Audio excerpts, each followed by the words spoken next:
This week's video assignment is on activism, and one that hits close to home that happened recently is the Stop Asian Hate movement. This movement had started when the former president had addressed the coronavirus as the Chinese virus and the Kung flu. This had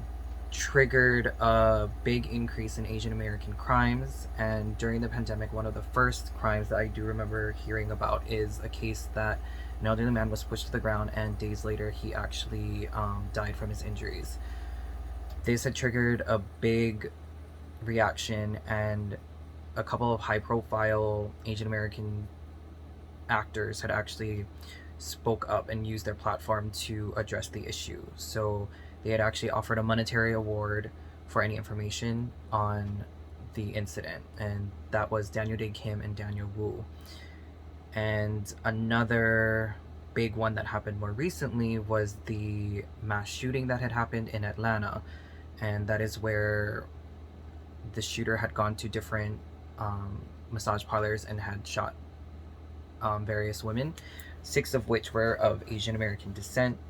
So he had actually said that it wasn't fueled by race, but rather his addiction to sex. This also did have a big response and had prompted the Asian American Korean pop artist Eric Nam to voice his thoughts on the issue, and went on to CNN to actually discuss his feelings towards this after a tweet that he had posted. During his interview, it was very eye-opening that he voiced that people in Korea, when it come in regards to coming to study in America, actually wonder if it is actually safe to study here, which was very surprising that they wouldn't feel safe to come here, and that they see the Asian community being targeted as it is. Another person that had actually caught my attention is a YouTube musician named Dustin Park, where he did a cover of Where Is the Love from Black Eyed Peas, and he actually had changed the lyrics. In the lyrics, he actually mentions that that he's worried that the next murder could be his mother. All of these instances are just the starts of this movement, and as being Filipino Hawaiian, I am also a part of this Asian American Pacific Islander, also known as the AAPI community. It is very shocking to know that this happens here in America. It's a little different growing up in Hawaii, because here, Asian Americans are the majority or part of a majority, and up there the Asian Americans are very much a minority.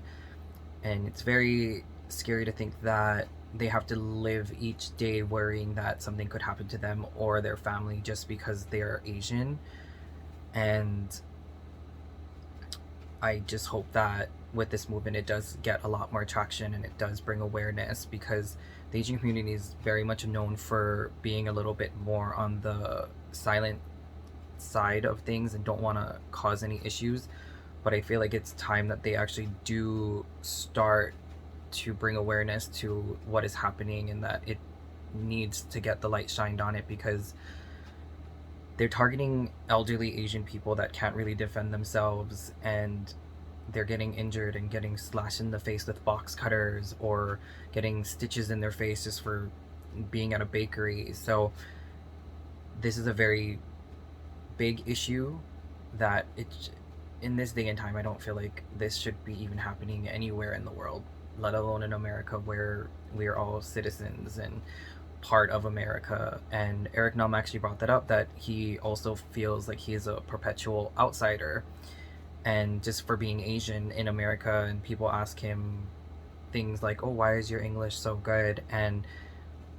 he feels like that shouldn't really be an issue, because it makes him feel like he doesn't actually belong in America, even though he grew up in Atlanta. And that is very interesting to see how different it is up in the States rather than down here. But it is very much a thing that makes me very happy to live here so that I don't have to fear going into work that something like that mass shooting could happen. Not that it can't happen here, but it's just not as likely, and not as likely that we would be targeted as they were. And I just hope that this movement does get recognized and it does get traction to kind of hopefully make the curve go down to all of this hate crimes and just stop racism just in general, and or not stop it, but at least let it be aware so that people maybe will gain knowledge to just slow down and think about what they say before they actually say them. And yeah, so that's the Stop Asian Hate movement and how it kind of started and where it's kind of going so far. So yes,